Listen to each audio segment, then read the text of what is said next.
Is mis Isabella? Agus is mis Sonny.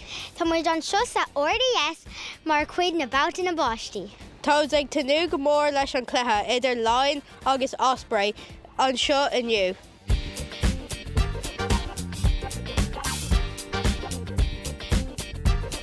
Tá muid ag dul taobh hí na camera. Ag foghlaim chun is craoladh cluiche beo a dhéanamh.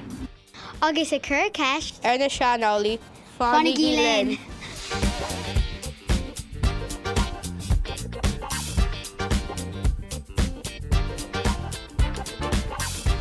Seo an áit gearann siad an cluiche. Feicir na camracha go léir.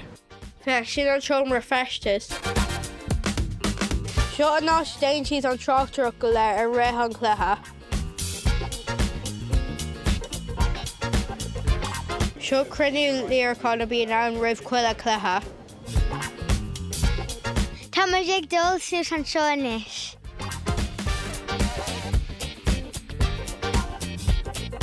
An bhí tú nervhí seach faoi cluiche. Ribh cluiche, yeah. Sin anna cheist.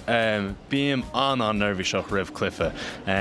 Go háirithe nuair tá sa seomra festais, ach is manam a bheith géiseach le ceol agus ag caint na lads atá háartarm agus ag díúisteach ar an cluiche. Bíam anna nervhí seach. Ach tá sé go má a bheith nervhí seach mar tá cuaramad féin cluiche tá go amach a gimmert.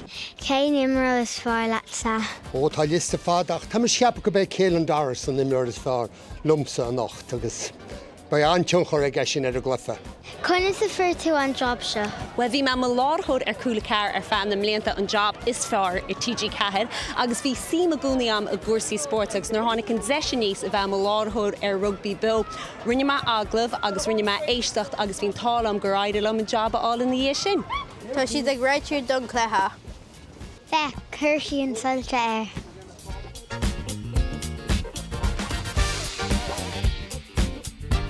Mínig de róldum sa.